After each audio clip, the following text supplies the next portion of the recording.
unit incident where you have individuals, one, two, maybe a maximum of three, who may have done this on their own, thought it up, conceptualized it, took the weapons or took the vehicle and just did it.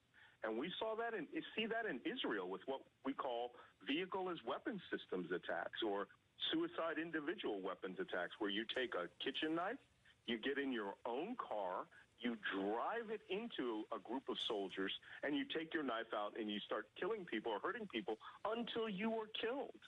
And you cannot predict that unless you have already had surveillance on that individual and he gave you some idea that they were going to carry out that type of attack. Very, very difficult counterterrorism here. Very difficult counterterrorism, gruesome strategy, but the reality, as you're always so well-versed in describing to us, Malcolm. I want to bring in Lucy Kavanaugh, who has been with us as well. Lucy, we have now the Metropolitan Police about 15 minutes ago calling this a terrorist incident. When you and I were talking, it was the Prime Minister saying it was a potential act of terrorism.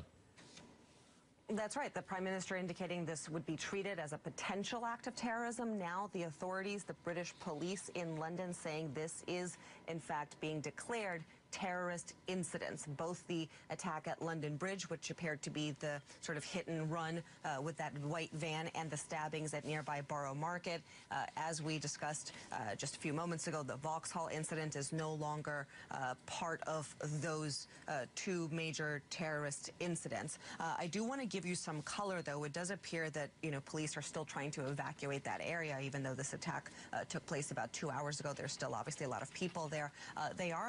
It appears to be that they're using lifeboats, life rafts on the Thames River to get some of the injured civilians and other civilians out of that area. It looks like they want to get as many people out of there as possible so that they can continue on with their investigation. Now, we don't know where this investigation is at. Is there a suspect that they're searching for? Has that suspect been, or suspects been detained, killed? We simply don't know. There's no information coming out about that. But if they are continuing to evacuate those areas and to clear those areas, that's a pretty good sign that there is something still ongoing, not just the investigation, but basically trying to get to the bottom of this, how exactly this unfolded, and what kind of, more importantly perhaps, what kind of potential threat still exists to the public here in London. So that is the latest that we have for you, Richard. We're trying to get more facts on the ground. Obviously, NBC News did learn from speaking to some of the police here that this incident, this terrorist attack, if you will, involved both a car, firearms as well, and the knife stabbings. Not clear exactly how that played out and in what order. The firearms, that's something that we're learning from one of our reporters on the ground there. But looks, this is obviously a complex incident, one that is still very much being handled by the authorities, Richard. Lucy, I also want to go to some more witness sound, an interview that happened earlier, so we can get a sense, because there's so many questions about, how and when did this happen, who was involved. Let's play a little bit of that.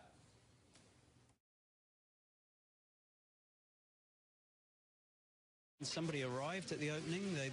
They'd been cycling through London. I think they'd come over London Bridge, and he was really freaked out. He said there's somebody like randomly stabbing people, and he was really freaked out, and I just thought, right, I'm going to try and get home. But I guess I got kind of pushed down. There was a lot of roads cordoned off by the police, so I had to walk around the back of Guy's Hospital, and I found myself in an alleyway, unbeknownst to me, in the kind of, maybe in a kind of centre of things. Two armed marked police behind the X5, black X5. Well, they get back. 3 shots let off. Did you see what they were shooting at? No, but there's a crushed van outside Brindisa. Yeah, so it looks like that's obviously where vans hit or something. Malcolm Nance, again, some more detail coming from eyewitnesses, those who were there. Of course, the accuracy, that's always in question, but from what they said, were you able to glean anything? Well, there's a gap in the information, and we heard that earlier with Joe's testimony about the difference between when the critical incident, the vans crashing onto the bridge, and when there was gunfire. And there is always a possibility that they had one weapon with just 8 rounds. It's hard to get a gun in England that is not a shotgun. It's just, or a hunting rifle. It's very hard. Whereas it makes a vehicle and a knife way easier, as we saw in the Westminster incident.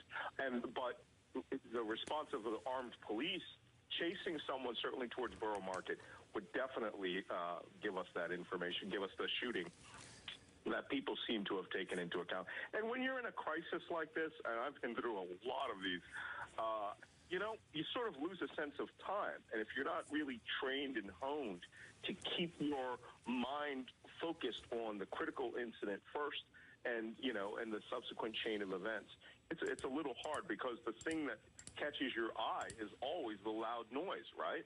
The gunfire. That could have been 5-10 minutes after the critical incident. We just don't know. With Westminster being an unfortunate parallel, is this in the, if you will, ISIS guidebook? Is this in the terrorism attack guidebook? Oh, yes. And this has been, this has been in the pantheon of terrorist tactics for decades. And what we're seeing now, certainly with ISIS and to a lesser extent with Al-Qaeda. Al-Qaeda was the first one to actually publish this in a manual, to use a vehicle, what we call vehicle as weapon system. And that's where you just take your car and run over people. Armed edged weapons attacks, knife attacks, were popularized by Al-Qaeda also. However, the place where we saw these happening all the time was Israel. There were over 50 attacks like this in Israel, with Palestinians just using, as we said, suicide individual weapons, just pick up a knife and attack someone, and then using a vehicle to crash into individuals. We saw 48 of those before the first attack in Nice that killed, almost 90 people. So what we're seeing is that everyone watches each other, and they see what's effective. They see what tools can be had at hand, and they also have this doctrine, certainly in ISIS, that you go to perform these attacks, they expect you to die. And when you are outgunned, outclassed, as we saw in Westminster, you might be able to get off and murder an individual, as we saw, unfortunately, with the police officer. But you are going to be, succumb to the armed officers at some point. So ISIS has certainly just recently put out on their Telegraph channels to get a gun, get a knife, get a vehicle, and then carry out attacks during Ramadan. But this could be any number of groups, or even individuals who are just inspired by that cult-like ideology to just go out and perform these attacks. We're going to have to see just, whether these guys called in an oath of loyalty and all the other hallmarks that you see from ISIS. Yeah, and again, for those who remember the unfortunate Westminster attack and that incident only happening, about 3 months ago, March 22nd, they're very close to, again, the Palace of Westminster, not too far away from where we're talking about, close to the British Parliament, driving a car into pedestrians right there on Westminster Bridge. 50 people injured, 4 of them were killed, 4 people killed in addition to that. And that was that, again, unfortunate application, the horror of the use of a car as a weapon to kill individuals that we've been talking about and alluding to in our discussion. This part of, as Malcolm was describing, part of those best practices for terrorists. Quickly here for you, Malcolm, when they use the word terrorist incident, when they get to that point where they bring in the word, what's the mix of information they need as you're part of that discussion with them, as you have been part of that discussion in the past? Okay, yes, this is potentially a terrorist incident, or yes, this is a terrorist incident. Right. First off, we go by the definition of terrorism, which is a incident or threat, incident of violence or threat of violence of a political nature designed to influence an audience beyond the immediate victims. And you apply that. This vehicle, was it deliberately put into the crowd? Yes. Was it an EDP, an extremely disturbed person or emotionally disturbed person, Or was it an individual who was of sound mind and wanted to do it for another purpose so that it would be broadcast internationally? That's the first thing they're going to do, intent of the person who is driving the vehicle. I mean, I've seen there's incidents of alcohol. We've seen medical emergencies where vehicles leave the road. But as this person was zigzagging up and down the sidewalk, based on the BBC witness, then that sounds like completely deliberate. Second thing, what does the individual do after the crash is over? Does he just stand there? Do we see like in the Lee Rigby execution where these terrorists executed a British soldier in the middle of London? They stood there and told everyone they were terrorists. They beheaded this individual and were waiting to die when the armed police came in. Is that what this person did? Did he carry out an edged weapon attack? Did he carry out a knife attack? Or did he attempt to flee or just continue to create crime scenes along the edge? That's how we generally get at this, categorize it away from criminality, from emotionally disturbed persons. And then, of course, the intent of anything they may have said and any messages they may have transmitted. Then once we have that, then we'll probably wait a little bit before we call it terrorism.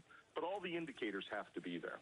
And we had to, if you will, wait 2 hours, and no doubt it was because of the judicious nature of getting to the point, Malcolm, that the Metropolitan Police as well as the national government were coming together to determine what had actually happened this late Saturday evening there in London, and then finally getting that confirmation that it was a terrorist incident. 2 of them, they're saying, at least in about 20 minutes ago was when we got that, if you will, confirmation that indeed these were terrorist incidents. And then, Malcolm, that unfortunate question that we've all had to ask once we hear the word terrorism or terror: lone wolf or organized? Right. And, there's virtually, until you run down and New Scotland Yard gets an identity of that individual, the first thing that's going to happen is they're going to storm his house. And that is just policy. You need to do that to figure out, does this individual have a bomb factory in his house? Does this individual have a cell that is on standby? Did he abandon everything in his life, as we saw with the San Bernardino attackers, to where no one knew what they were doing? That is also ISIS policy, to isolate yourself away from your family so that they won't know that you've become a terrorist. All of these things are key indicators as we're trying to build the intelligence picture around the attacker. Was he emotionally disturbed and then chose terrorism as his basis of action? Or did he have other individuals? How many people did the police shoot tonight, if they shot any? How many were apprehended? Did they talk? We find that terrorists, especially ISIS members and Al-Qaeda, rather chatty once they're captured because they brag and they want to show that they are these soldiers of God implementing their cultic version of what they think God wants. And they technically want to die, almost suicide by cop. So for the most part, we will have to see what the Met and New Scotland Yard will get out of them. But for the British to come in 2 hours, they're pretty sure that they've got some definitive intelligence that this is an act of terrorism. Very careful, right to the detail, getting all the sources confirmed, and of course then declaring these are terrorist incidents, which also means then that those in the press like ourselves will have questions. Those, more importantly, Londoners and Brits all across the country want to know more, because if it's an act of terrorism, 2 incidents at least, they'll want to know, okay, what is next? What exactly happened? So we could, although we've had no reporting as of yet that would indicate it, we may get a statement or some sort of addressing to the press corps, if you will, there in London, of what has happened. We've not heard that yet, but there are so many questions, such as, is it one person or many individuals? Is it a lone wolf attack, or is it organized? And all we've been able to lean on, if you will, as you were alluding to here, Malcolm, are witness accounts of what they saw on the location, of the number of people that were involved. I'll give you more information that we're just learning here, Malcolm, and this is from NBC's social media distribution editor there in London, Fiona Day. She interviewed an individual there on the ground, and this is what we learned from Gerald Vowles. He said that there were 3 men, all in their 30s.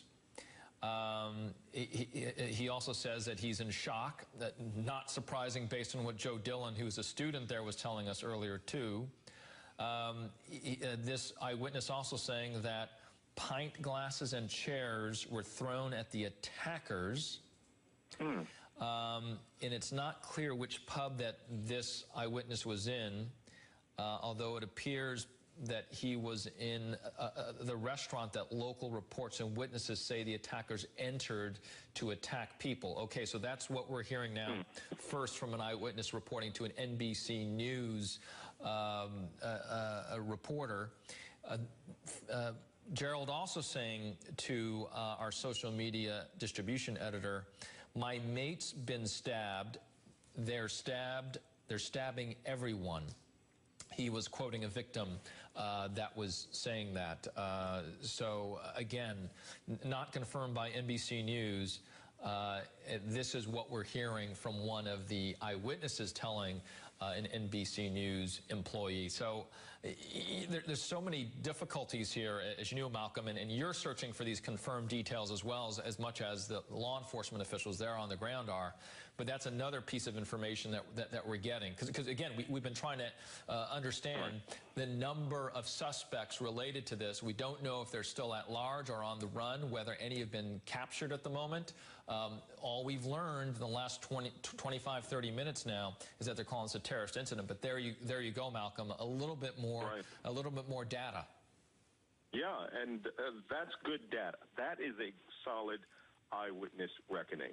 You have, and it makes sense within the pantheon of how some terrorist groups, particularly ISIS and ISIS followers, what they would do. They have this, you attack on a Saturday night, you attack party, goers, people who are in their pubs drinking alcohol. And as we know, ISIS, abhors alcohol, and they view, people who are, Westerners drinking alcohol as, essentially a sin punishable by death.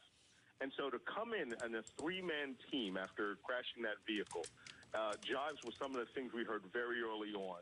But coming in and doing a multi-person armed, edged weapon attack in a pub, that's organized. And, they probably, I could understand people, using improvised implements to ward them off. And then they probably ran off and moved on to another location and did what we call a rolling crime scene, where they were doing incident after incident. And that would explain why one of the armed, police officers engaged multiple times. And I think that's what we're going to find out here, is that at some point, these individuals were either apprehended, killed, or wounded, or may even have got away. And we'll determine that. The British are excellent at keeping, at keeping things close to their chest. In order to, again, make sure that other people who may be waiting in the wings, who may have been support personnel to come pick them up, or as we call it, who these guys may go back to a known location for what we say rearm, restrike, where they just go home, lay low, and then the next night they come out and do it again. The police themselves may, and certainly we've already seen indications that the SAS liaison teams have already arrived in London, and they are going to take this very seriously. So we don't know if the incident's over. It may, in fact, actually have just died down, or we may have a very quiet, massive manhunt going on. Yeah, where we are in the arc of this incident. We're reaching the bottom of the hour. For you, those of you just joining us, we are now hearing from Metropolitan Police within the last 30 minutes, 2 incidents declared terrorism in London, there by London Bridge and Borough Market. We do not have any information as of yet in terms of the number of suspects that may or may not be at large. We do also have information coming from the Metropolitan Police that involved in these at least 2 terrorist incidents, that firearms Number 2, a car, and 3, knives were involved. They will have a COBRA meeting. Theresa May, the Prime Minister, that has also been announced. That would be equivalent of a gathering of the Situation Room there at the White House. That type of meeting will be happening within hours as well, we are hearing. That is the latest at the bottom of the hour. If you're just joining us, it's been about 3.5 hours. The timeline starting around the 10 p.m. hour locally in London, England. Joining me now is NBC News' global editor of digital content. This is a space that you've covered before, Cal Perry. He will help co-lead our coverage going forward this evening. And Cal, what are you watching in terms of what is happening so far? Well, I'll start by sort of echoing what Malcolm Nance has said. First and foremost, jumping out at the page is this gun, this firearm. This is not the United States. In the United Kingdom, it is incredibly difficult to get your hands on a firearm. That may have taken some coordination. There might be potentially, and this is what police are going to be looking at, potentially a cell or a group of people behind the facilitation of what we now know was an initial terrorist attack on London Bridge. I should also say that one of the things that is of concern to all security forces around the world is what we call a secondary attack. That is the way that all security forces will react. In other words, somebody took this van, they rammed people on the bridge. The concern immediately that Metropolitan Police would have had is to clear the area, because as we know, unfortunately, and there is a picture of that van, unfortunately, what we know now in the United Kingdom in the past few weeks is somebody is making bombs. So that is of major concern to the Metropolitan Police. We now know there is a second scene that is developing. We've talked about it. That is that market area. I want to make it clear to our viewers here in the United States that when we think of a market here in the U.S., we think of an outdoor market. This is an enclosed market with very narrow hallways and streets. You see there, Borough Market, just south of London Bridge. That is the second scene that Metropolitan Police are going to be unpacking. Overhanging all of this, the holy month of Ramadan for Muslims around the world, a time at which we know that ISIS and Al-Qaeda have called for increased attacks around the world. That is something that needs to be factored into this as the Prime Minister, as you said, heads into that COBRA meeting. Certainly this broader context is something that they're going to be looking at. Now, police will be methodically going through these crime scenes. They will be looking at CCTV footage, but they will also be talking to eyewitnesses. Take a listen here, Richard. We have an eyewitness sound. This is a security officer at the scene.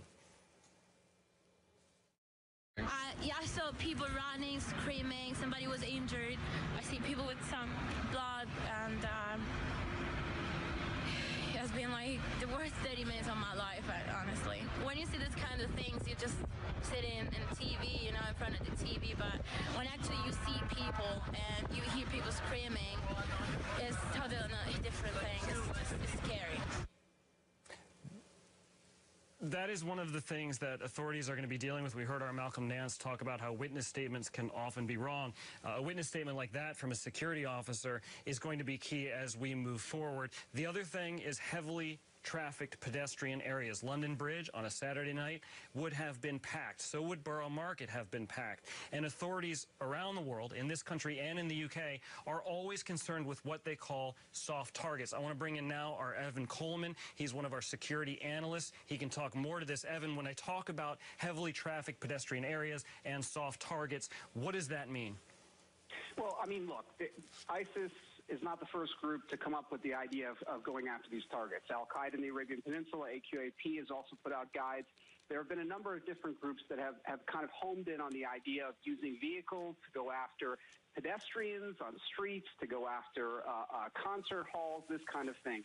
But if you're looking at what groups have particularly focused in on these kind of soft targets in recent months, it's definitely ISIS that pops up. In November of 2016, ISIS actually put out an English-language guide to its followers in Western countries, and it called specifically for vehicle attacks on pedestrian congested streets And it actually said using a vehicle is one of the most comprehensive methods of attack. It is one of the safest and easiest weapons. And I think this is also what distinguishes this from what we saw in Manchester just a few days ago, really. In Manchester, you saw somebody who used an explosive device that clearly required some degree of expertise to build it. If you look at that kind of an attack, it's very difficult to believe that the Manchester attack was carried out by a lone wolf or by somebody that might just have been inspired by ISIS or a group like ISIS. In this case, we really can't tell. Yes, there is potentially a firearm, but the fact that, an ordinary vehicle was used and ordinary knives were used, there's nothing to tell us right now whether or not this was really the work of an organized terrorist group like ISIS or whether this is simply, followers. And again, it's something specifically that these groups have called on. And if you were looking for one group in particular that obviously stands out with this particular method recently, these kind of targets, I mean, it does tend to be ISIS that comes up the most prominently. What should we be looking for now as we watch these live pictures coming in, and that's a bit of tape on the left-hand side of your screen, and again, that map on the right-hand side of your screen where we know these two incidences have taken place. Evan, what should we be looking for now as an indication as to whether or not this was an isolated attack and it's over, or whether or not Metropolitan Police are concerned that there is an ongoing situation unfolding in London? Well, number one, we haven't had a claim of responsibility yet, and I think everyone is waiting to see whether or not ISIS or another group will issue a claim of credit that will help us kind of narrow it down whether there is the potential that it's an organized terrorist attack. The next thing, of course, is the nationality of the suspects involved and their backgrounds. So apparently there are 3 people that London police are looking for. Are these UK nationals? Are they from another country? And have they been under surveillance before by London police? Unfortunately, as we've seen in a number of these incidents, almost every single person that ends up being implicated in these incidents at one point or another was under surveillance by law enforcement for ties to terrorist groups or criminal behavior, criminal acts. And obviously that'll help us also figure out, did they travel? Did this person travel to, or did these people travel to Libya? Did they travel to Syria? Did they travel to Turkey? Or Yemen, I should say, places where there's the potential they might have received training or instructions from a terrorist group. And look, I mean, obviously also we're going to have to take a look at their online communications because a number of the people that have been involved in these type of acts have not traveled to foreign countries. They have not received specialized training. However, they were using their computers and social media to contact individuals in foreign countries who are recruiters or spokesmen for terrorist groups like ISIS. And in some cases, ISIS has actually used the internet to issue orders to these individuals to carry out attacks, sometimes not just indirectly in the case of, a magazine or something like that, but specific direct instructions to individuals living in the U.S. and the U.K. to carry out terrorist attacks in their own backyard. So these are all questions we're going to have to look at. But again, the absence of explosives here, the absence of something that definitively shows training and expertise, it's impossible to know right now whether or not this is an organized terrorist group, these are lone wolves, or this is something in between, individuals who were inspired by a terrorist group and may or may not have any direct contact with that group. There is such a fine line here, Evan, and I know that you live in this world, and it's a terrifying place that we live in now. But what does it mean when somebody is known to authorities? We saw after that horrific bombing in that concert hall, just as you sort of said, just almost a few days ago in the UK, we found out later the suspect had traveled to Libya and that he was known to authorities. What does that mean, and do you expect that it's possible that they were watching the individual or individuals who were behind tonight's attack and somehow the attack was still carried out? Because I know I just returned from the United Kingdom. I was there shortly after that bombing, and the question on people's minds in London is, how could somebody be known to authorities and still carry out an attack? Well, I think that's the problem, is simply being known to authorities. Being known for what? Being known for having to happen to have had contact with someone who might have been in Syria, somebody who might have once or twice been on a social networking forum put up by members of ISIS or supporters of ISIS. Is this someone who actually traveled to a foreign country? And I think that's really, that's what distinguishes this. And there's so many of these folks, particularly in the UK, that are under surveillance or have been under surveillance. It's basically impossible for law enforcement, for the police and intelligence services to keep tabs on everyone at once. And from what we're hearing right now, it does not sound like law enforcement or intelligence agencies were expecting this. Even in the wake of what happened in Manchester just a few days ago, it does not sound like anyone that was under surveillance gave any clue that this was going to happen. But if you're asking whether or not individuals associated with this will likely turn up to have been on the radar of law enforcement previously, it's very likely. Again, just looking at the numbers, just looking at the incidents that occur, it's very rare for someone to pop up out of the blue. Most of the people that are involved in this kind of activity at one point or another have come up on the radar. The problem is that isn't necessarily enough to be looking at someone 24 hours a day or to be locking them in a jail cell. Just because someone says, I like ISIS, unfortunately, that's not enough to really take action. And so, again, is it likely that at one point or another they came up on the radar? Yes, but nothing that anyone was doing apparently was definitive enough for someone to guess that this was going to happen this evening. Richard, I know that you're in New York. Before I toss it to you, let me just say, as I flip through my smartphone here, the U.S. Embassy in the United Kingdom has put out a message to U.S. citizens. They say, review your personal security plans, remain aware of your surroundings, especially in crowds or at large events. All right, Cal, thank you so much. Evan, it's still with us. The question I've got is something you monitor very often, and that's the chatter that might be out there in the digisphere. And was there any indication, based on your consistent monitoring over the years, before this happened, and on that note, after this incident has happened? Well, look, I mean, obviously, since the incident has kind of hit the news waves and we've seen the beginnings of reaction, there have been, echoes of support from folks in ISIS-related online channels. But that we have to be very cautious with that because they'll celebrate just about anything they think might even be tangentially related to ISIS or ISIS activity. So I don't think that's definitive. In terms of was there anything beforehand? Not really, no. I mean, there's been nothing in the last few days that would have given any immediate inclination that this was going to happen. There was obviously concern about attacks taking place in Ramadan, but it wasn't clear if that was really going to happen, whether that was going to happen in the UK or another Western country or somewhere else.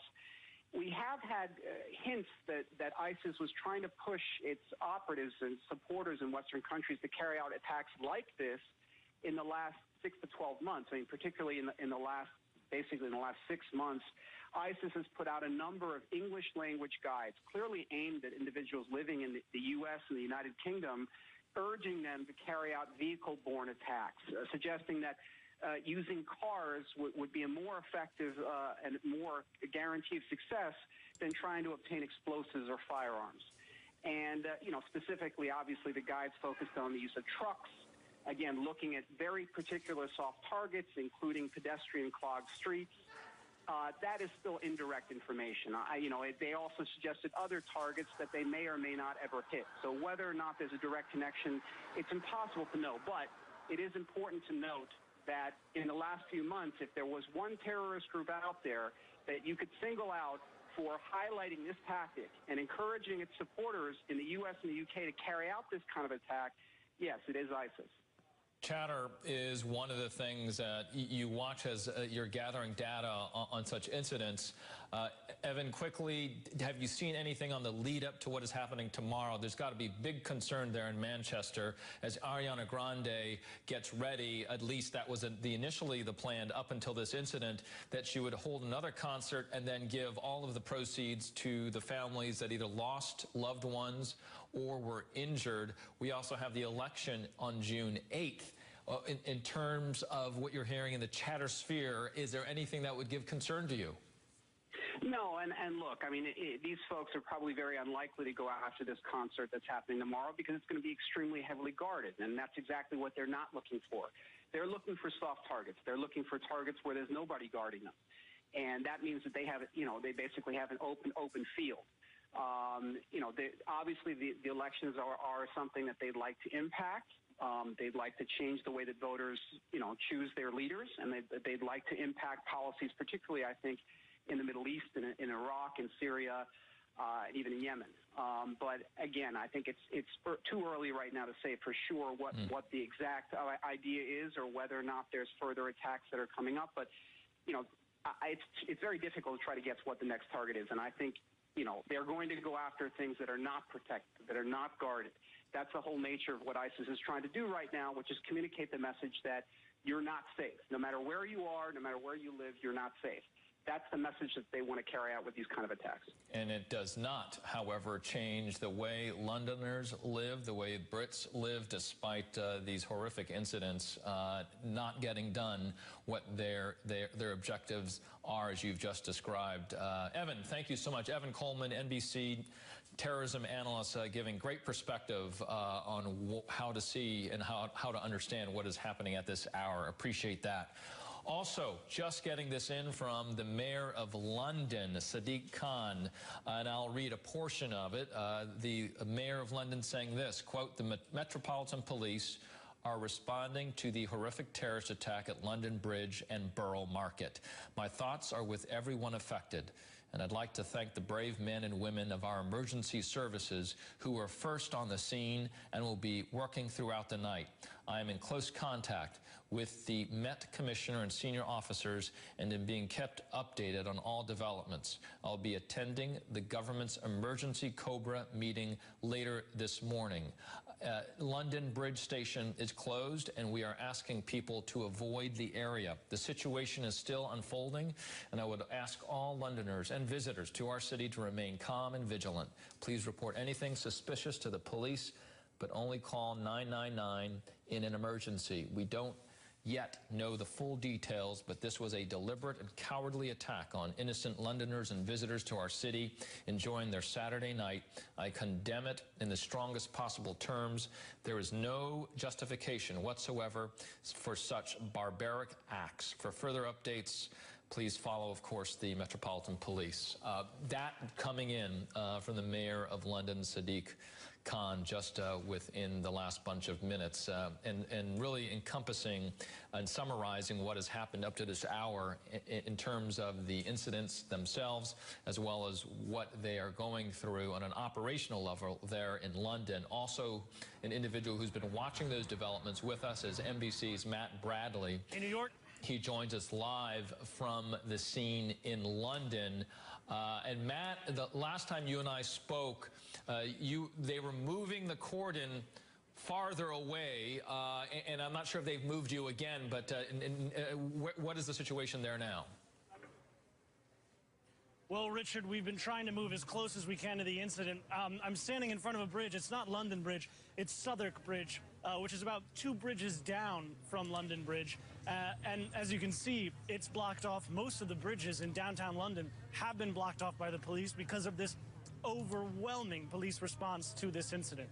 Now, remember, we're talking about 2 different incidents. And this means that now that the Metropolitan Police have actually declared them terrorist incidents, as I mentioned to you earlier, the dragnet is going to be expanding and police are going to be hunting for potential accomplices and anyone else who might have been involved. I just spoke, since we last talked, Richard, I spoke with an American man who said that he actually lives above Borough Market. That was the site of the second incident that occurred. Police are saying that at Borough Market, there was a stabbing at one of the restaurants.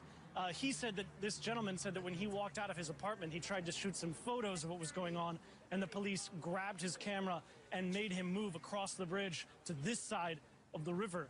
And he said that he saw the police with long guns, which is a very rare sight here in London where the police are famously unarmed.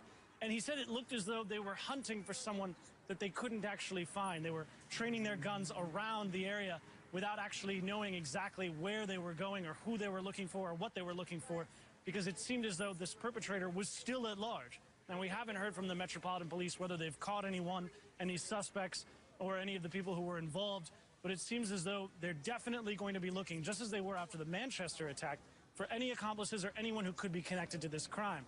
Now, as I mentioned, this attack, it's now being treated as a terrorist attack.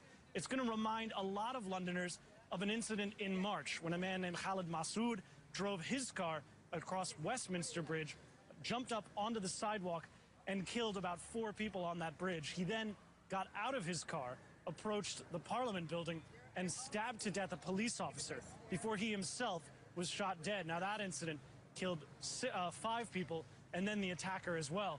Now, this incident bears so many similarities to that, and a lot of Londoners are going to see this as something of a copycat until more information is available. But again, we're talking about a similar thing where a vehicle was weaponized, the perpetrator got out of the car and stabbed people. But again, this is an evolving scenario. We don't know exactly what went on, whether these were two separate terror attacks, whether they were connected. And so we're going to have to wait and hear more from the Metropolitan Police. Richard? As they've been so careful traditionally, and of course looking at the information coming in so far before they even came out with calling these terrorist incidents. Matt, if you could scene set us, if you can, the area you're at, it could be quiet, but some of the video that we've been watching from earlier clearly showed a lot of action. I could see some police activity behind you, and I understand the location you're at is not as close as you were before. That's right, Richard. It's hard to parse out exactly what movement is related to the crime, what movement is related to trying to subdue people who are passing by and people who are just gawking at the scene. I mean, that's one of the major challenges of police here, is not only just dealing with the attack itself, but also trying to begin the investigation and then trying to control the scene. Remember, as I mentioned to you earlier, this is downtown London on a Saturday night. And while this side of the river is mostly offices and there's not that many people here on Saturday nights, the other side is crowded and busy and very popular with bars, clubs, restaurants, a lot of people, a lot of drunk people walking around and really complicating the situation for police officers. And that was why a lot of the resources here are being used just to control the scene. And as you can see, blocking traffic in downtown London on a Saturday night, that's no mean feat. But they're doing that in order to again, cordon off the area, keep people from coming in, and then begin the investigation and tracking down people who might have been involved. All of this is going to start here, and it bears a lot of resemblance not only to the Khalid Massoud incident I mentioned outside Westminster Bridge in March, but 2 or 3 weeks ago there was an incident in Manchester. 22 people were killed when a suicide bomber detonated himself outside of an Ariana Grande concert. So again, this city, this country, is on a war footing. And the rapid, overwhelming response that happened just moments after this incident here in downtown London, in the city of London, just goes to show the tenterhooks that London and Londoners are hanging on, waiting for the next foot to drop with regards to terrorism. Richard? And that last attack you were mentioning there at Westminster, recent attacks, I should say, happening in under 2 minutes. And again, we don't necessarily understand the full length of this attack, but so quickly, so many horrific events can happen in a short amount of time. Matt Bradley on scene for us as close as we can get there to London Bridge. And Cal Perry, the interesting thing, or the summary point that Matt is bringing up that we don't want to hear is the war footing, right? You heard Matt say that. He said the city's on a war footing just based on the incidents that he described within the year 2017, Cal. And there's a growing frustration, I can tell you firsthand, having just been in the UK, there's a growing frustration and a feeling that regardless of the security measures that you put in place, you're fighting terrorism, and it's an incredibly difficult thing to stop. You heard our Malcolm Nance talk about how if a man or a woman is willing to trade their life to kill other people, that is something that can be done fairly easily, especially in London on a Saturday night, and Matt Bradley doing a really tremendous job of painting a picture of how crowded these areas are. This is a city that is not used to, for one thing, firearms, to gunfire. I want to play for you now, Richard, some video we've just gotten in here. That's going to be, the key here is going to be the audio. Take a listen.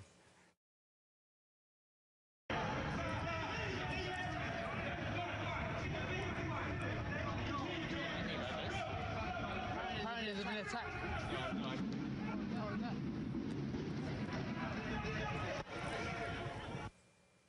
You heard there in the distance, as you saw the camera pan down to the individual's feet, that was gunfire in the distance in downtown London on a Saturday night. We do not know who was firing those shots. We do know Metropolitan Police have confirmed 2 things. 1, they fired their weapons on a suspect. 2, one of the suspects had a gun. We do not know in that case where that gunfire was coming from, but we will continue to troll over this video and pull this in here at NBC News and share it with you as we get it. Now, of course, none of this happens in a vacuum. We have an unfolding political situation going on in the United Kingdom, where that country is headed for elections. And here in the United States, we have continued issues, I should say, with President Trump and his tweets. I'm joined by Kelly O'Donnell. This is something that has been sort of brewing and growing online. It was something that I sort of saw in my car as I raced over here, and it has raised a lot of eyebrows, not only here in the United States, but around the world. Kelly, I'll let you take it from there. Well, here at the White House, we've been trying to get a sense of what the president's thinking is and what kinds of information are coming into him. And what senior advisors tell me is not long after these initial reports became known, the national security team briefed President Trump. That was led by H.R. McMaster, his national security advisor. And then we were told to expect that as developments warranted, he would be given additional information through the evening. One of the notable things in the Trump White House, which likes to do things differently, there has been no formal written statement on White House letterhead, if you will. Instead, the president has turned to his Twitter feed, which we know is his preferred mode of communication. And in the time that this London incident has been unfolding, he has sent out 3 tweets. The most recent one is a message of support for the people of London and the United Kingdom. Whatever the United States can do to help out in London and the UK, we will be there. And then the trademark all caps, "We are with you, God bless." But earlier, the president had used his Twitter feed to make a very pointed political statement. We need to be smart, vigilant, and tough. We need the courts to give us back our rights. We need the travel ban as an extra level of safety. The president has always linked his failed attempt to get an immigration travel ban, a 90-day freeze on visas from mostly Muslim countries, 6 that have been identified, as a way to protect the United States, he has argued, by limiting the immigration from countries where there is known terrorism as a way to try to improve vetting, to try to get a handle on things.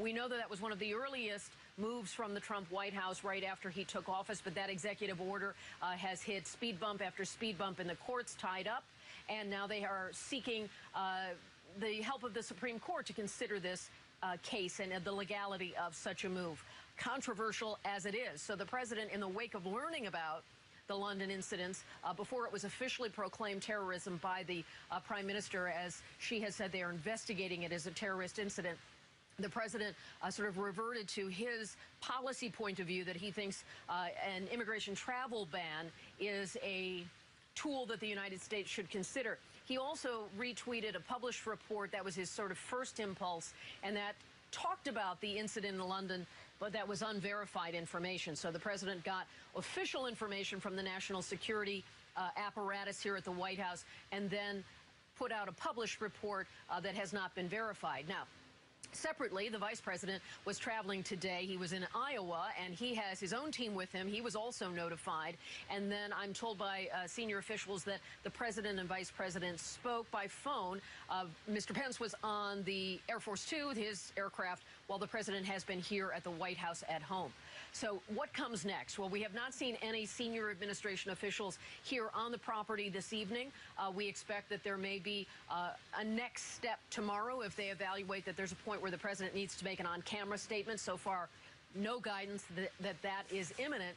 Of course, the Situation Room here at the White House operates around the clock, and there, staffers who are stationed there are able to see not only American television and how we're broadcasting this, but they can pull in feeds from London and any appropriate source around the world. And then, of course, all of the secure and secret channels of communication and access to information can bring all of that through to the Situation Room to be a resource for the president and the administration. But one of the tools they have is to simply be able to watch all of the coverage that is happening, especially in the United Kingdom, where there is so much access to different camera angles and so forth. All of that meant to provide additional information. The relationship between the United States and the United Kingdom hit a bit of a rough patch just in the last few weeks after the Manchester incident, also determined to be a terrorist attack. There was sharing of intelligence about materials that were found at the scene, their bomb-making materials, and there was a great distress on the part of the officials in Britain because apparently U.S. law enforcement had released some of that information without getting clearance from intelligence partners in Britain to do so. That was a rift. The president happened to be overseas last week, and he was able to meet in person with Theresa May, the prime minister, to talk about this. She had, for her own political purposes, made it clear she was going to bring that up to President Trump and say that sharing needed to be much more careful. So all of this comes at a time when the president's mission in his overseas trip was the America First policy and a strong statement on terrorism, at a time when a close partner like Britain had its first incident and now a second, with some tensions between the U.S. and Britain.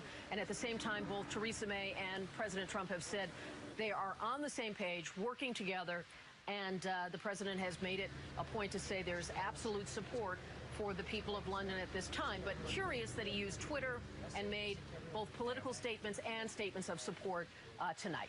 Back to you, Cal. Not unusual in the usual way. Kelly O'Donnell on the White House lawn, 9 p.m. on a Saturday night. Richard, as we approach the top of the hour, the State Department is condemning this attack. On their Twitter feed, they say the U.S. stands ready to provide all consular assistance should we become aware of any affected U.S. citizens, and they put #London, #London Bridge. One of the other things that we are, of course, keeping our eye on as we approach the top of the hour are any press conferences that may be taking place in London. None scheduled so far, Richard. Yeah, and one of the points that you so well make there, Cal, is that once they move to the definition of this being 2 terrorist incidents at least, that therefore there would be questions not only from those in the press, but also the Londoners, as well as those across the country wanting to know, okay, this is terrorism, but what is next? And so potentially we could get an announcement that they will be coming to the cameras, but as you said, we have not heard anything from the Metropolitan Police or from national leadership, the Prime Minister's office, for instance, in terms of will they be making any announcement. Potentially that could come after the Cobra meeting that we understand will be happening this morning there in London as it hits 2 a.m. And it is the top of the hour. And for those of you just joining us here in our breaking news coverage there in London, 2 terrorist incidents, as the Metropolitan Police have described them, at least. London Bridge and Borough Market are the 2 locations there in central London associated with these incidents: firearms, a car, and knives. We do not know the number of injuries. We do not know if there were fatalities. We do not know if there are 1 or more suspects as of yet.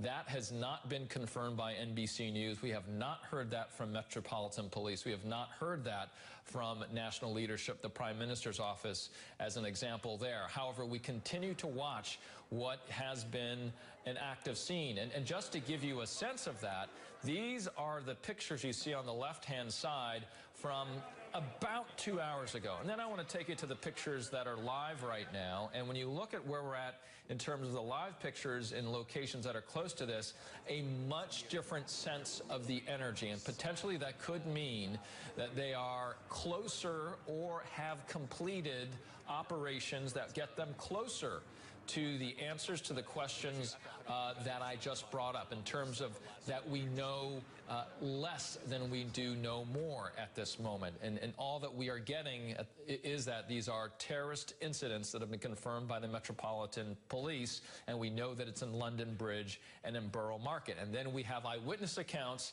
that we have heard from on site in terms of what has happened over the last 3 hours. This incident reportedly happening about 3 hours and 10 minutes ago, at least the beginnings of it, from what they've been able to report. As we get to 2 a.m. again, excuse me, let me correct myself, about 4 hours ago in terms of when officers were responding to incidents of a vehicle that collided with pedestrians on London Bridge. That's about 4 hours ago. Then what happened after that, they're saying that there were stabbings in Borough Market. And again, you can see on your screen where that is, and then armed officers responding to shots that were fired. So that's basically all the information that they have given us officially coming from the Metropolitan Police. Either via interviews with NBC News or through the various distribution channels that they have been putting out information on. I also want to update you on what we're hearing from the London Ambulance Twitter account and the London Ambulance Services, saying that this, quote, "We are responding to an incident alongside other emergency services at London Bridge. We have sent a number of ambulance crews, advanced paramedics, and special response teams to the scene, with the first of our medics arriving in 6 minutes. An advanced trauma team from London's air ambulance." We were getting reports earlier about helicopters in the air. We got reports of 1, 2, and 3 hovering in the incident areas. And then they go on to say that they've also dispatched teams, a trauma team by car as well. They go on to say, the London Ambulance Service, that we are working closely with other members of the emergency services at the scene, with our priority being given to get people to safety and ensure they receive the medical help they need as quickly as possible. Our initial priority is to assess the level and nature of injuries and ensure that those people in most need are treated first and taken to the hospital. And that is the latest from the London Ambulance Service in what they were able to tell us in the way they were deploying all of those, which you saw just seconds ago, ambulances to the area, and also deploying the trauma team that they were describing via air and via ground to try to get quickly to London Bridge and Borough Market. We were getting the reporting from the Metropolitan Police of shots being fired, as well as stabbings happening there in the area, and then a vehicle colliding with pedestrians. And again, we don't know the number of fatalities. We don't know if there have been fatalities as of yet either. Lucy Kavanaugh has been following along with us and reporting there from London. Lucy, we're now, as I was saying just a second ago, we're 4 hours in. We're at the top of the hour. Very early morning there in London.